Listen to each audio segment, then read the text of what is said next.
I think one of the nice things with the agreement to host the World Championships this year is that Eric and the UCI president, David Lepartier, share a similar vision in the opportunity that esports can deliver for sport and also for cycling.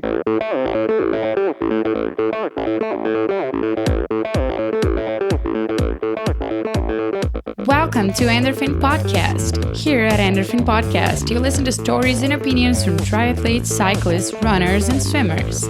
Interesting people fueled by Endorfina.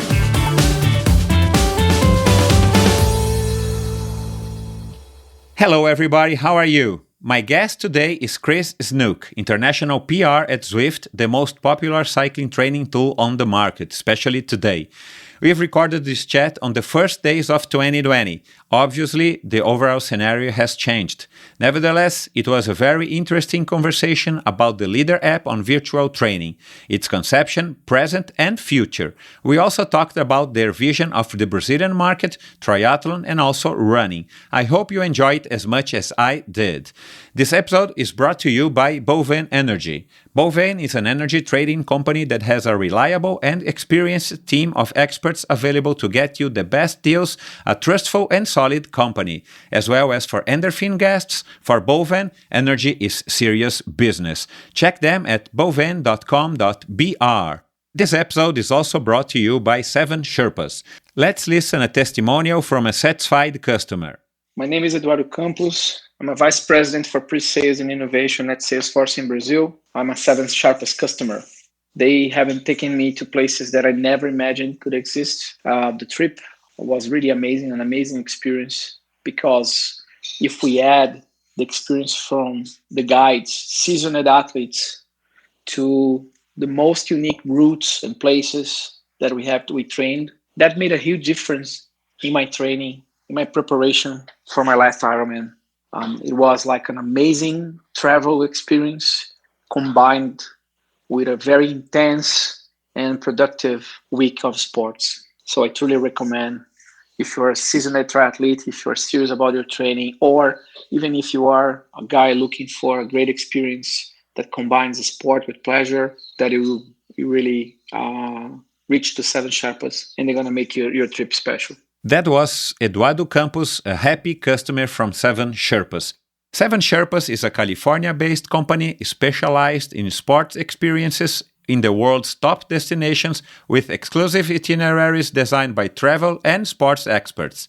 In addition to the pre-scheduled travel calendar, 7 Sherpas also offer day rides and customized trips for you, your family, or group of friends. Follow them on 7 Sherpas at Instagram and visit 7sherpas.com. This episode is also brought to you by Supercas, the brand that delivers the sexiest and most technical cycling products on the market.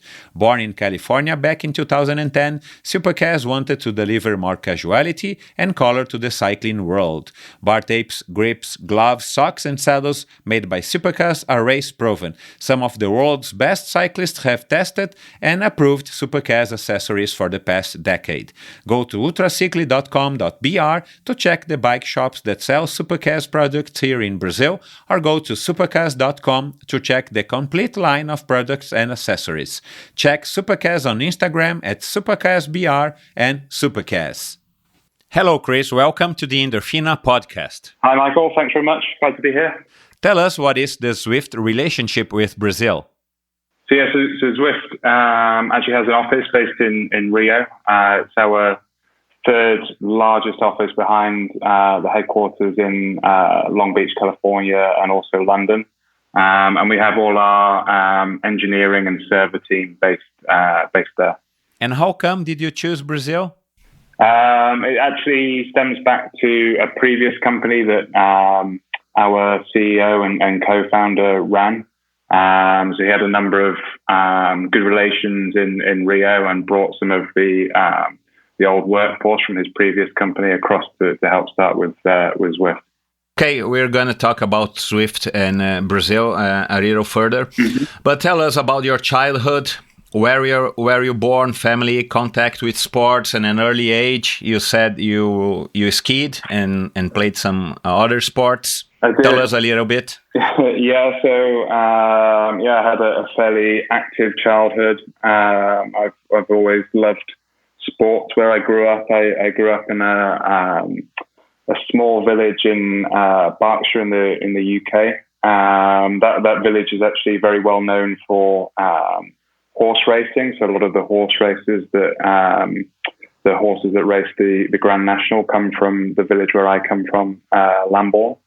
But yeah, as a child, I was doing all sorts of sports. I played rugby, football, tennis, all to reasonable standards, and I also raced slalom, skiing when I was at university. But it was really cycling that became my passion from about 2005.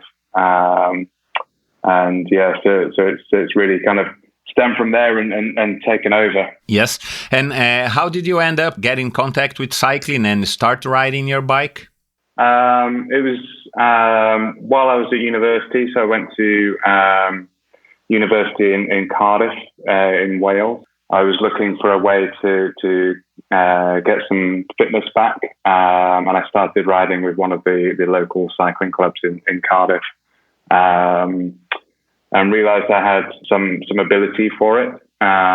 So when I finished university, I started to race, and yeah, had some good success. And I rode with a British continental professional team for 2 years between 2013 and 2014. How was cycling in general in England? How was your impression and the whole country impression about cycling? Because we've heard a lot that before London, the cycling union and England in general developed a lot of the cycling back then, and then it turned out the huge success that we're seeing for the last decade or more.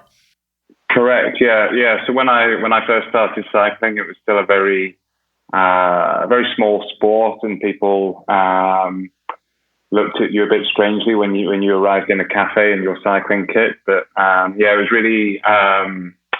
really 2012 when we had such success at the velodrome. Bradley Wiggins won the Tour de France that year as well, and momentum started to pick up behind cycling, and we set up some great mass participation events and races like the Ride London Sportive that takes place every year now. So yeah, it's a huge contrast between when I started and where cycling is now, and it's becoming a mainstay of the sport in the UK. You graduated in ancient and medieval history. How did you end up interested in such a odd discipline? Yeah, it's a bit of a strange one, but I think like a lot of people when I was growing up, I struggled to know exactly what I wanted to do. So when it came to choosing a degree, the advice I was given was to choose something that I was good at and something that I enjoyed. And I always really enjoyed the study of history and fancied trying something different. So I did ancient and medieval history. But it's different. It's a talking point, and it's worked out well for me. And did you ever plan to work with it? And in what field can you work with all that knowledge besides being a teacher? I did contemplate teaching for a while.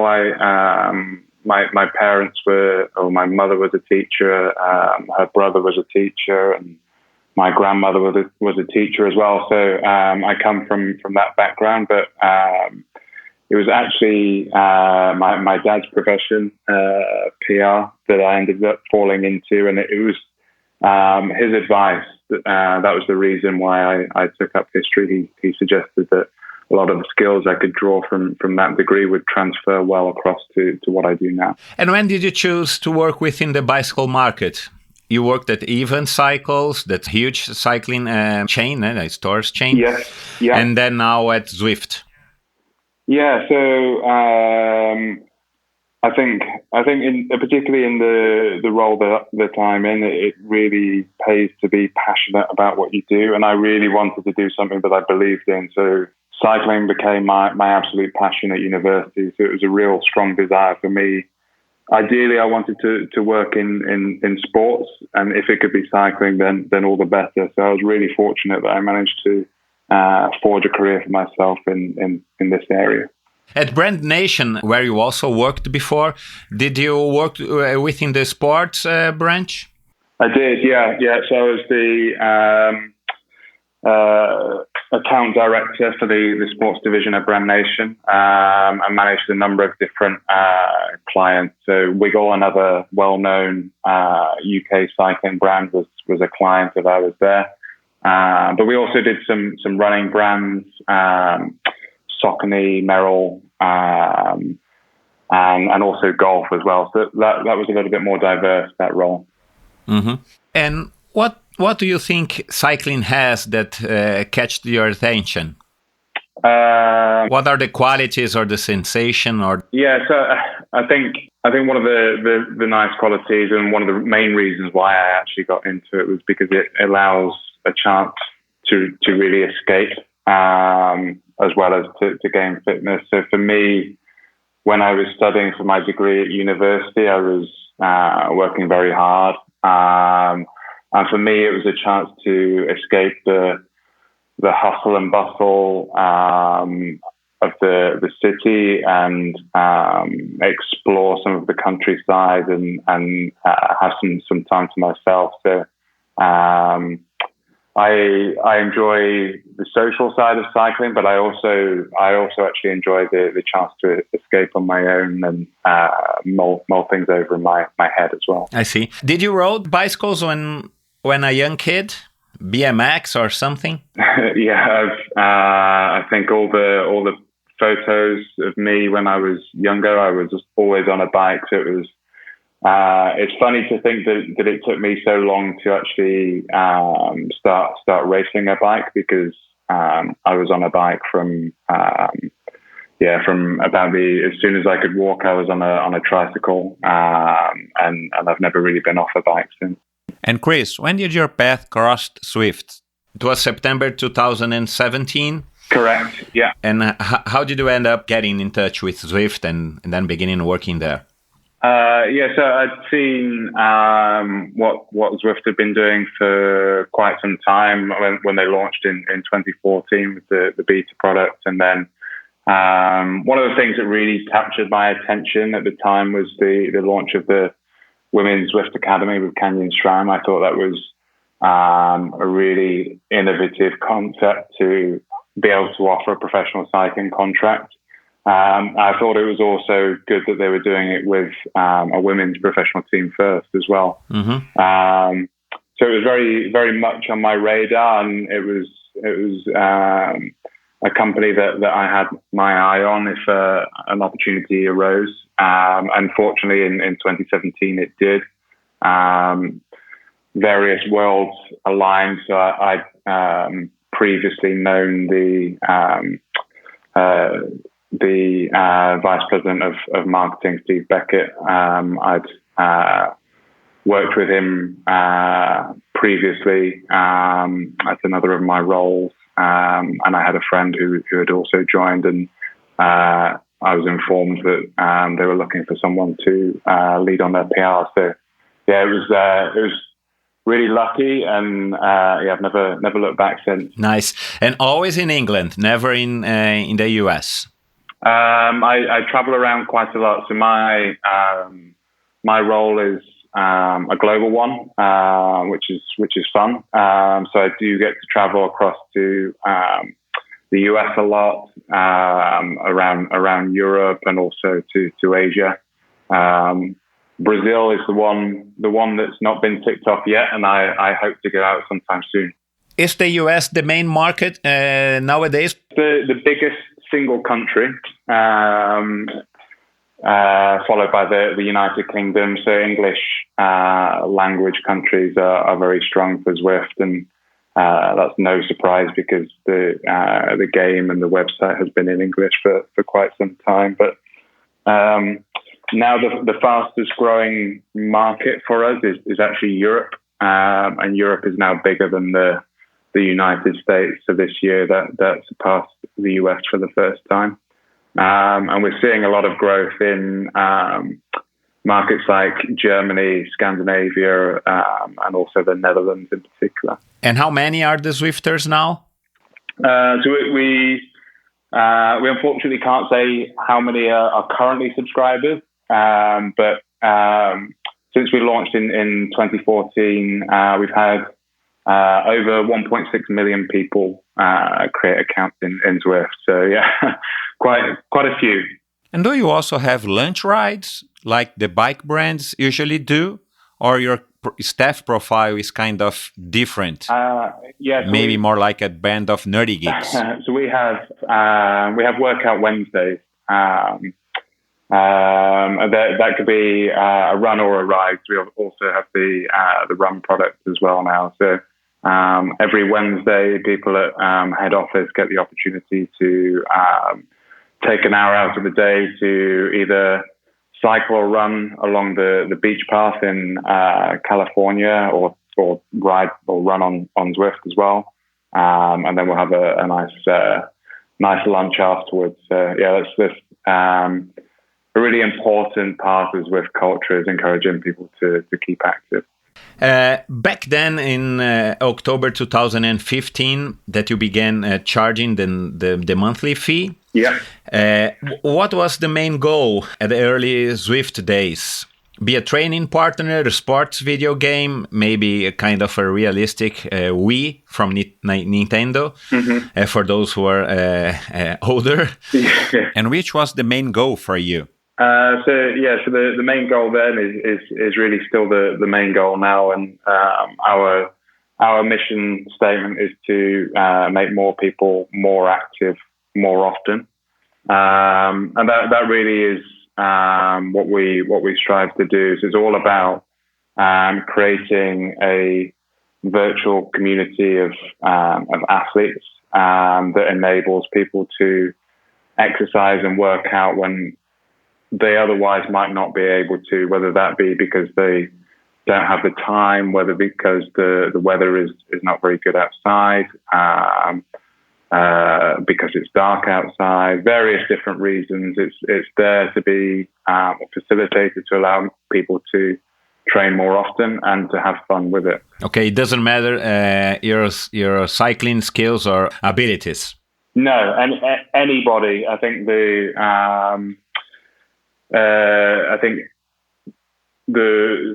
people that we've really looked to cater for is basically anybody with a goal. So that goal could be looking to lose some weight. It could be looking to prepare for a specific event. Or for some of our Zwifters, it could be preparing to win the Tour de France or Ironman Kona, for example. Also even triathletes and maybe mountain bikers too? Yeah. So we have particularly on the triathlon side, we have a wealth of talent. We're really spoiled with the athletes that we have using the platform. So Jan Frodeno, Lucy Charles, Lionel Sanders, Javier Gomez has recently joined the platform as well. And then, we also have mountain bikers using Zwift to train. So the world cross-country mountain bike champion Nino Schurter uses Zwift as well. So it's really any kind of cyclist, runner, triathlete. I see. And I know that you aim to get every kind of cyclist, runner and triathlete, as you said, but is there a mandatory characteristic that every person should have to enjoy this Zwift full experience? I think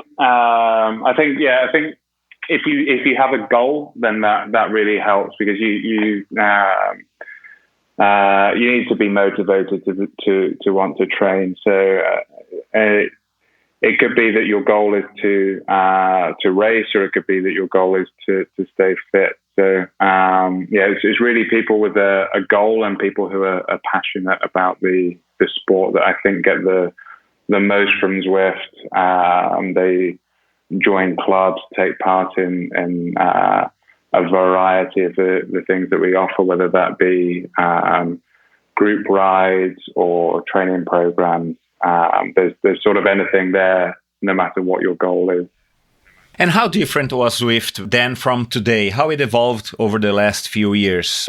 Or how did technology help? It's drastically different from when we first began. I think we've now moved on from the single world that we had to begin with, and we now have 8 different worlds in which you can train in.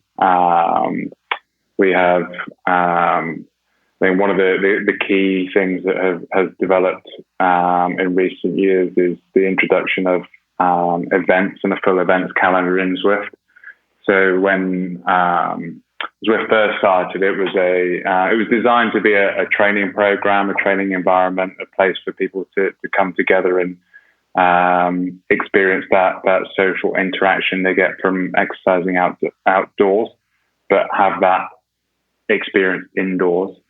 One thing that I think the founders didn't necessarily factor in from the beginning was the fact that people would want to race on the platform. Yes. And almost from the very first moments of Zwift, people began racing on Zwift, and they began meeting at certain points of Jarvis Island, racing for a certain number of laps or a certain amount of time. Really informally running events themselves. So Zwift noticed this behaviour and had to react and create an event module. So we now have around 300 events taking place each day on Zwift, whether that be races, Fonda events, training rides, runs, you name it. So that's a huge difference. And then obviously the community has grown massively from when we first began. We got excited when we had 100 people on the platform for the first time. Now last Tuesday we had just shy of 15,000 people riding. Wow. So yeah, it's drastically different, and we can really say that it has become a virtual training community. I see. And what about the obstacles, the hurdles that you may face? Like the smart trainers aren't cheap, especially in countries such as Brazil or maybe in South America. Do you consider it a growing barrier, or do you have any plans to overcoming this issue? Yeah, I think that that's been one of the biggest obstacles for us up till now. I think that smart trainers are a significant investment for people. So naturally, it's a considered purchase for someone to buy. But to really get the most from Zwift, you need to have a smart trainer. And you also need to understand how it works. So that is a difficulty for us to overcome. But now we've seen that the market is growing, more people are coming to Zwift, more people are buying smart trainers, the prices are coming down. There's more variety. So that is really helping bring people to the platform. And we've also been very keen to see smart bikes come to the market as well. Smart bikes obviously aren't any cheaper than smart trainers. They're actually more expensive, but you don't have to have the bike, and anybody in the household can use that same bike. So as a household investment, it presents good value. It's very simple to use. It's very clean to use. So we've seen early success with the smart bikes. So that's encouraging for the coming years. But I know in Brazil it's a challenge because import duties are so high that it can be difficult. And is Zwift more popular in countries with a harsh winter, or it doesn't matter? Or bad weather like England in general? Yes, we do have bad weather, unfortunately. Yeah, so I think that weather does play an important role in bringing people into the platform. We see that if it's cold and snowy outside, then people are more likely to want to use Zwift. So naturally, places like Scandinavia, the UK, are very, very popular places for Zwift. But then we have also started to see some strong growth in less cold places. So one of our biggest markets in the US is California. Australia is also one of our biggest markets. And we also see the opposite. So sometimes it becomes so hot in places like Australia, particularly now with the bushfires and things. People will be training indoors. So it really is a year-round product, but winter is our peak time. In Sao Paulo, where I live, we saw in the last couple of years the opening of some indoor cycling-only gyms. Mm-hmm. One of them here in where I live, in the same street. Not spinning ones, but training-oriented gyms.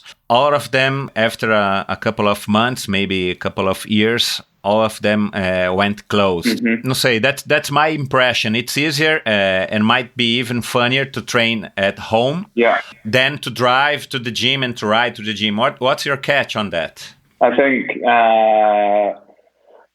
it's really one of the things that's worked well for Zwift. There are studios around the US and across Europe that have started to do exactly what you just described, set up studios where people can drop in and use Zwift. But one of the main reasons why Zwift was born, it was born out of a problem that our co-founders, Eric and John, faced, in that they didn't have the time anymore to be able to train. For John, it was because he had a young family, and for Eric, it was just living in the city and work meant that he had to train from home. So I think that convenience of having something in the house that's ready to go whenever you want is one of the beauties of Zwift. It's what we say is fitness on demand. You don't need to travel somewhere to do it. It's right there for you to use at any time. Zwift received a second round of investment later in 2018. You have nowadays probably more than 240,000 fans on Facebook. Mm-hmm. You develop esports tournaments and Zwift Run, as you mentioned. Yeah. What are your next goals? Maybe, let's say, for the next couple of years or 5 years, and how did you plan to achieve it?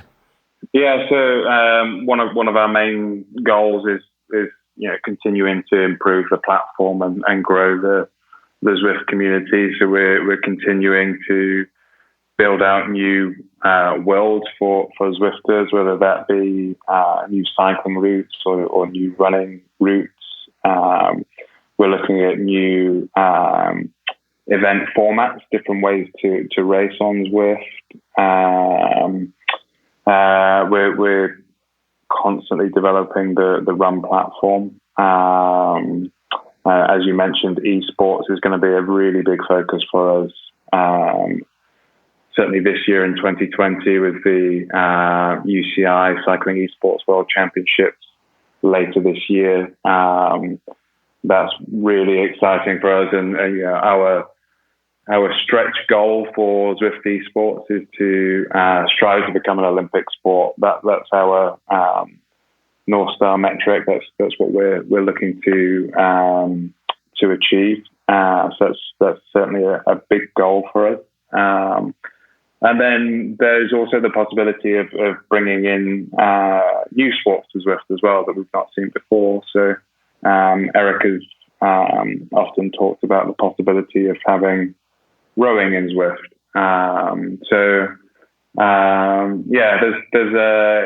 It's the beauty of being a virtual platform is that the opportunity is endless, really. There's lots in the works, and I think that you'll see lots of those come to light even in the next 12 months. running is more popular than cycling in maybe most of the countries. Mm-hmm. Do you have plans, maybe, or even, I mean, not plans, but maybe one day running can be the main business, the main sport in Zwift? Possibly. I think that there's the opportunity is really big, like you say. I think there are more runners globally, far more runners globally than there are cyclists. But I think there are a few challenges faced with running. In the barriers between the barriers like weather don't exist so much for running like they do with cycling. And the technology is also quite different. So the cycling technology now with smart trainers, where they've come to the experience that you can have is incredibly immersive. You can simulate riding up famous climbs like Alpe d'Huez. Some trainers can replicate the feeling of riding on cobblestone, so it really does transport you to another world when you're riding Zwift. I think with running, we're right at the very beginning of what's possible with the hardware technology. Because at the minute, it's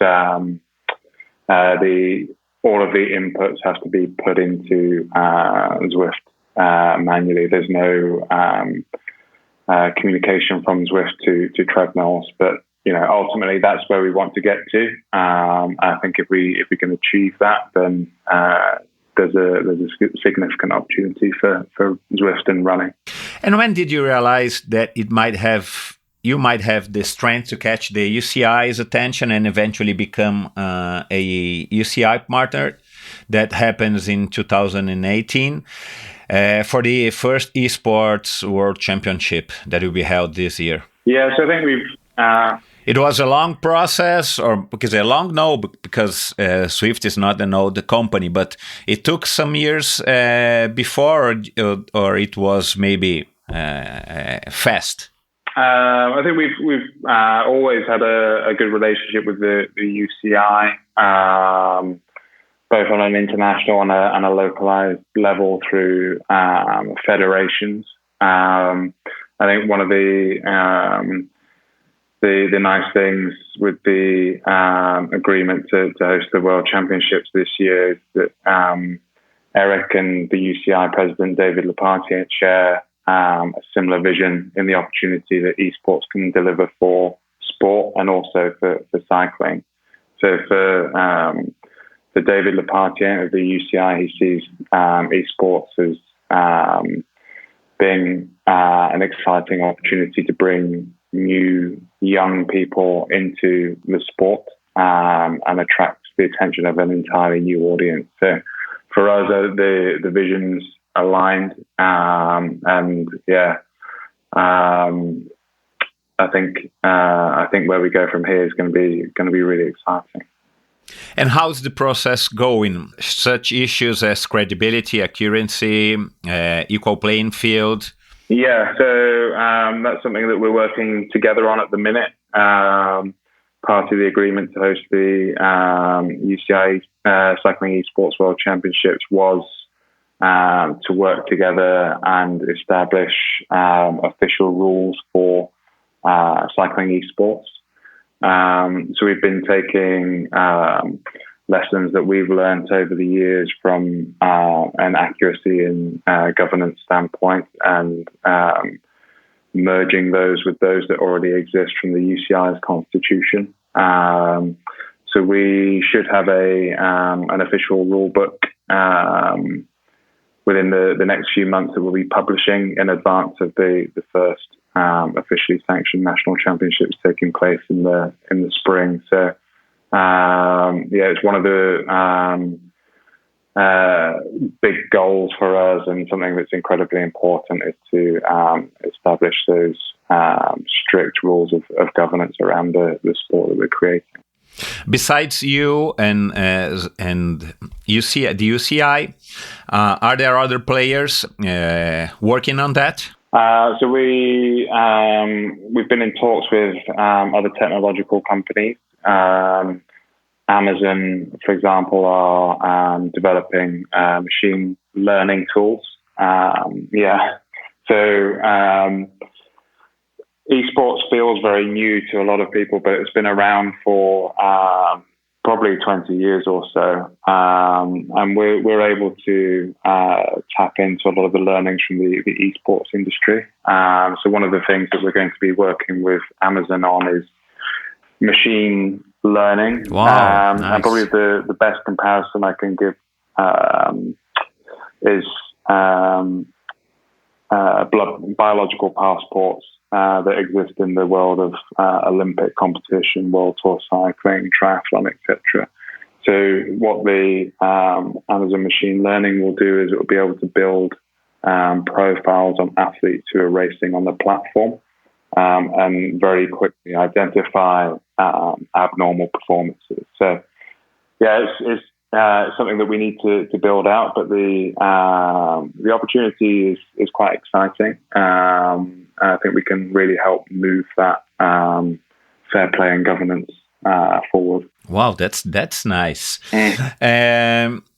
On a 1 to 10 scale, do you Zwift find or how equal is riding on a Zwift world in comparison with the real world ride? Now you know that Matthew Hayman uses Zwift and won Paris-Roubaix, is already pros approved. Yeah, I think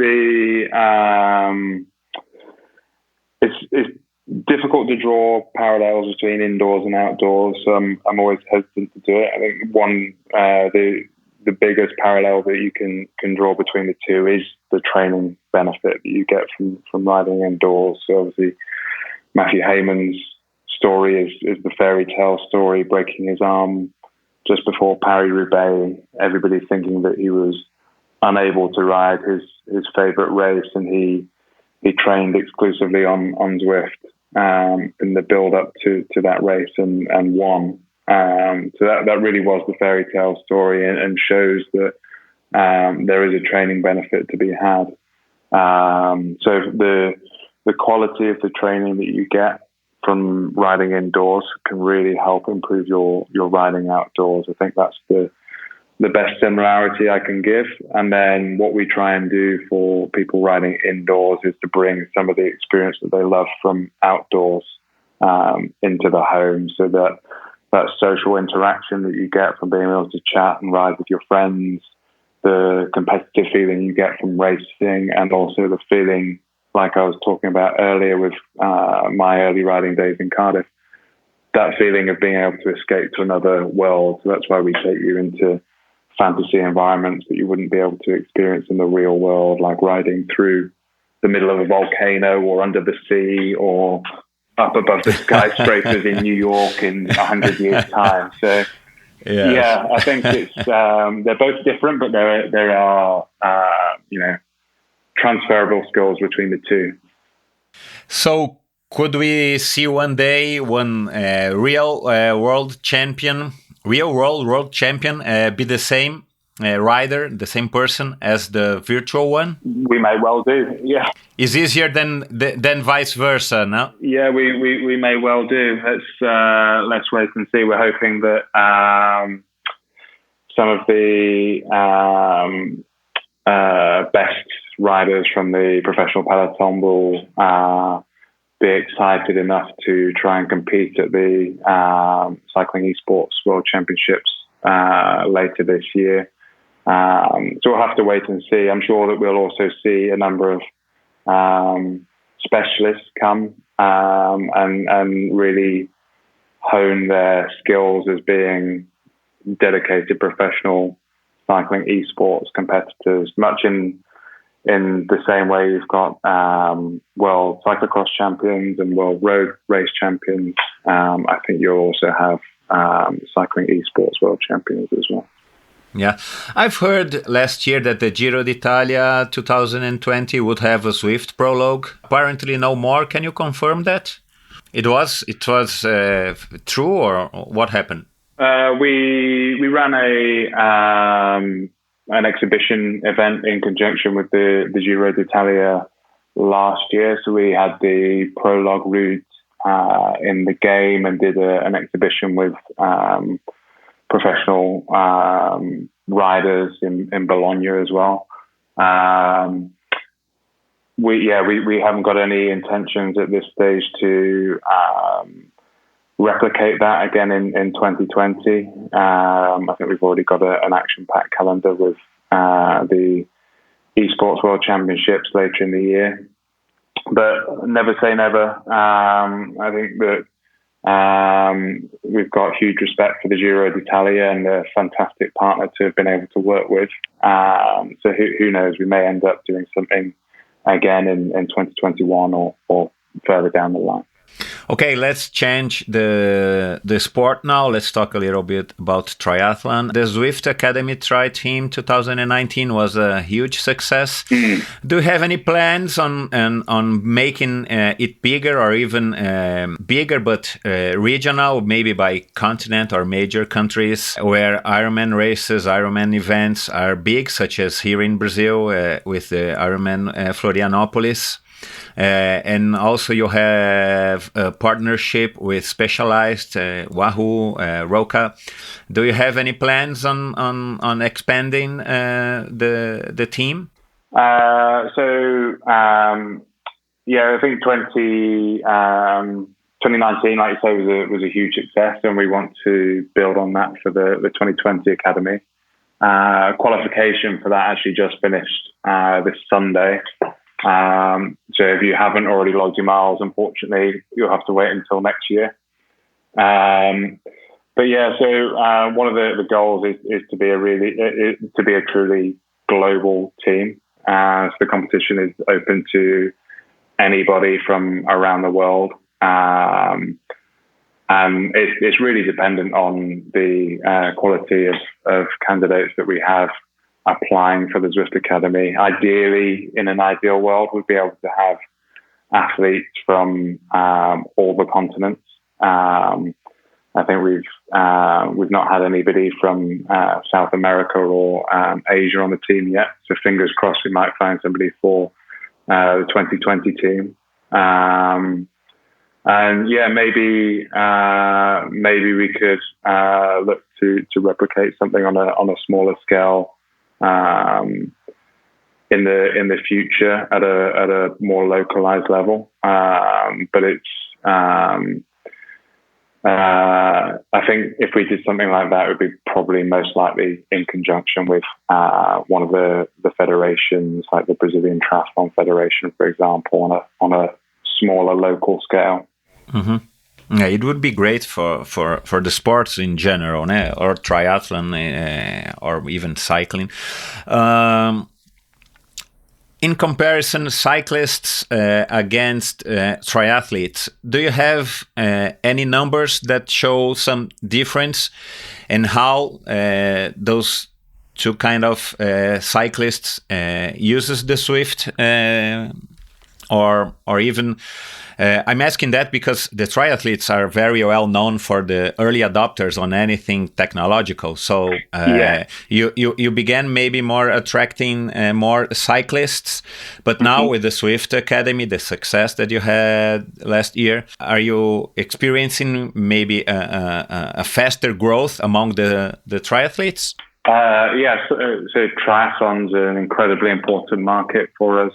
Triathletes make up about 25% of our total audience, and are continuing to grow very quickly. I think that Zwift makes a lot of sense for triathletes because one of the biggest struggles when you're training for three disciplines is that it's very difficult to find time, especially if you're working a full-time job as well, to be able to train. So it's one of the beauties that Zwift is really convenient. If you have it in your home ready to go, you can just jump on Zwift and then get to work and do a pull session or a run session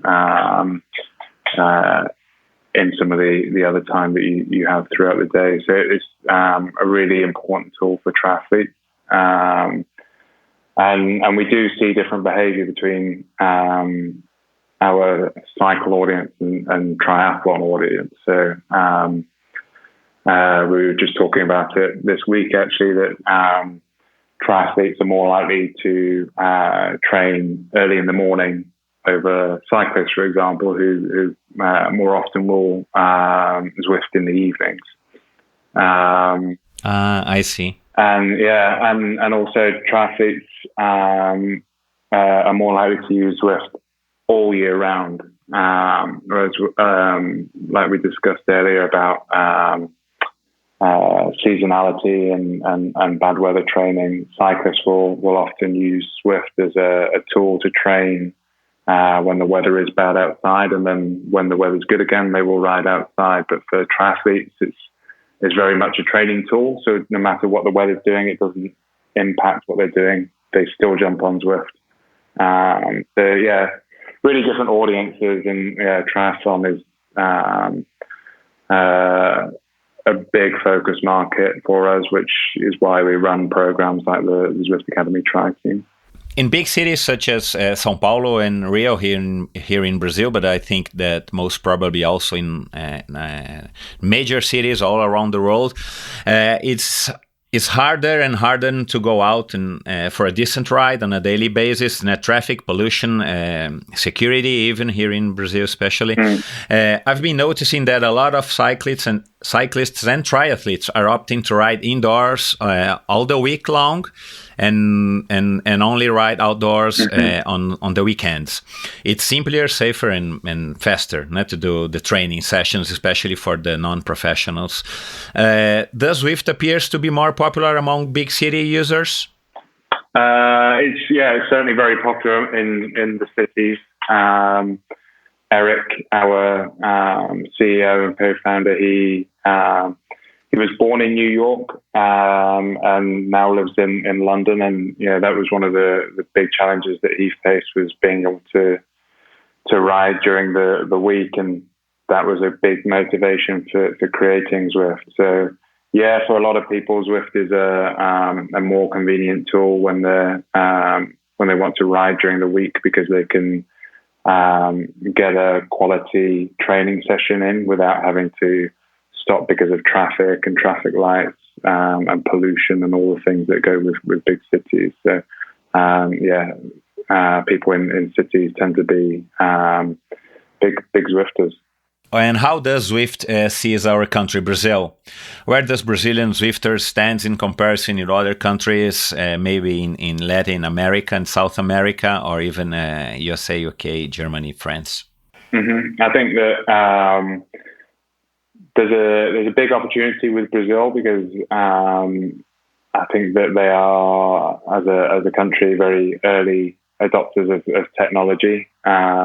We see big correlation between the users of Strava and people who enjoy Zwift, and Brazil is one of the big markets for Strava. So I think there's a big growth opportunity in Brazil, but one of the biggest challenges that we have in the Brazilian market is the cost of smart trainers because of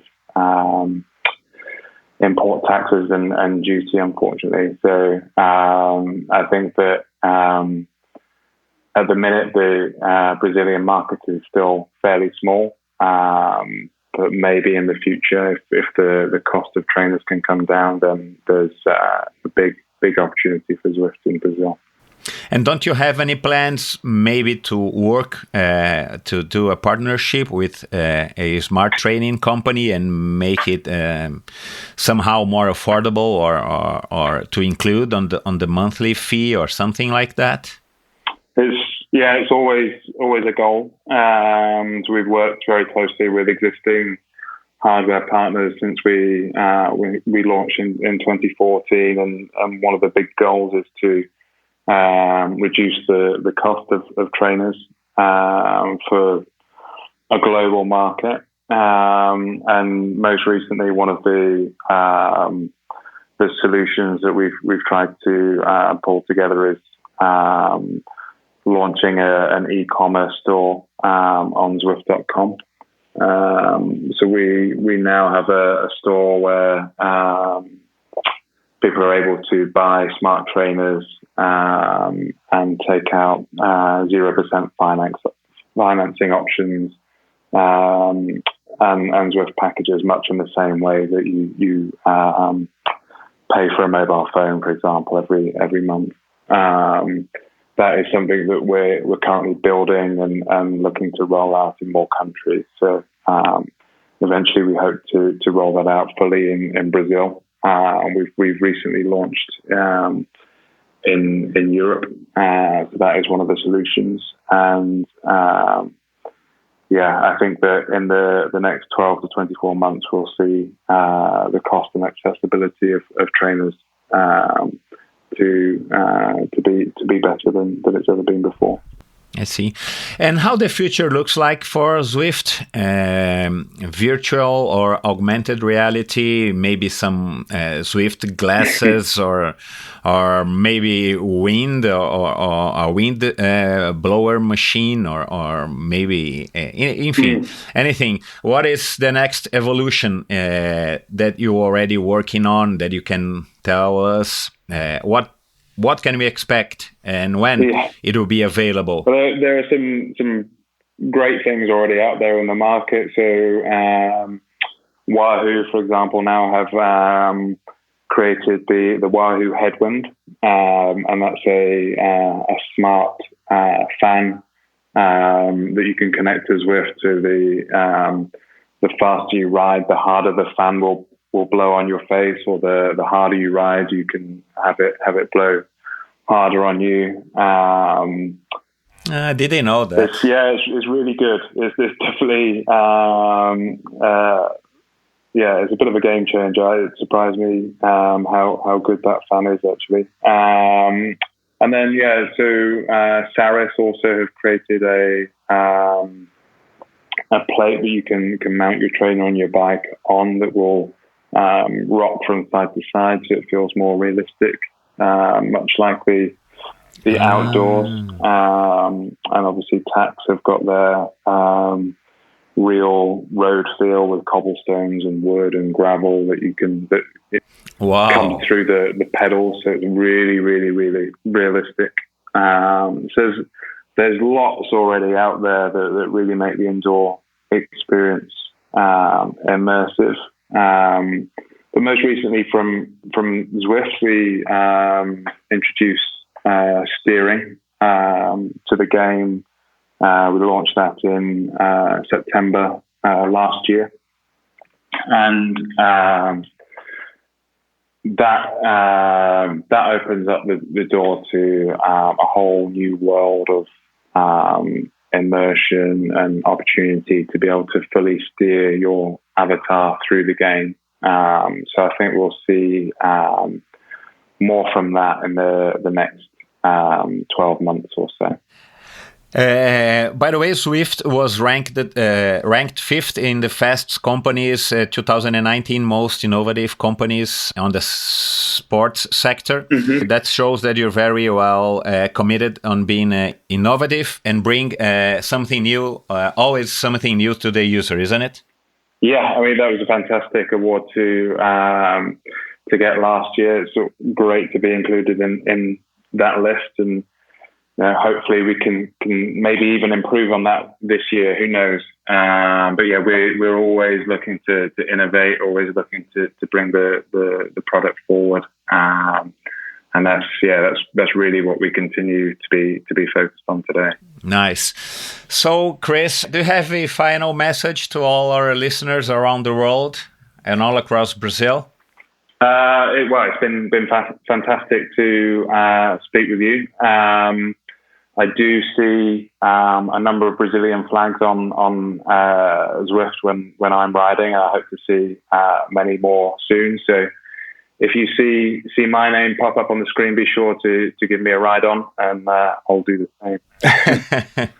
Okay, Chris, thank you. Thank you so much. It was a pleasure. We hope that Zwift develops here in Brazil as other countries. We are eager to see the next evolutions and what technology can do for us cyclists and triathletes. Fantastic. Me too. Yeah. Thank you. Thank you. Bye. Goodbye. Thank you.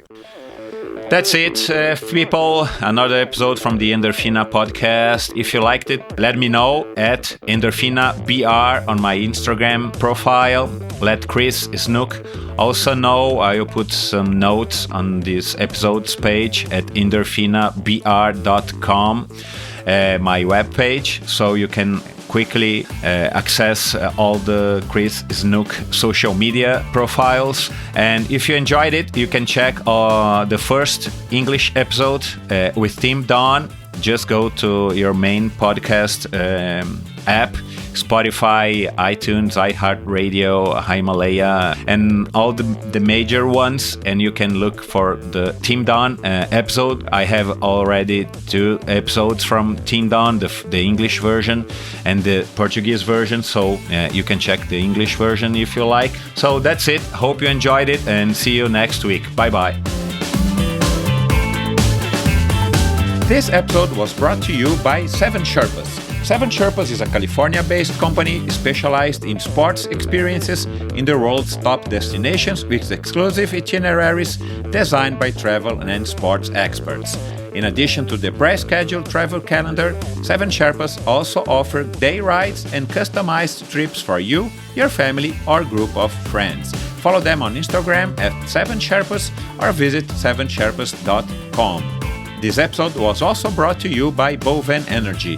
BOVEN is an energy trading company that has a reliable and experienced team of experts available to get you the best deals. A trustful and solid company, as well as for Endorphin guests, for BOVEN ENERGIA is serious business. Check them at boven.com.br. And this episode was also brought to you by Supercas, the brand that delivers the sexiest and most technical cycling products on the market. Born in California back in 2010, Supercas wanted to deliver more casuality and color to the cycling world. Bar tapes, grips, gloves, socks, and saddles made by Supercas are race-proven. Some of the world's best cyclists have tested and approved Supercas accessories for the past decade. Go to ultracycle.com.br to check the bike shops that sell Supercas products here in Brazil, or go to supercas.com to check the complete line of products and accessories. Check Supercas on Instagram at supercasbr and Supercas.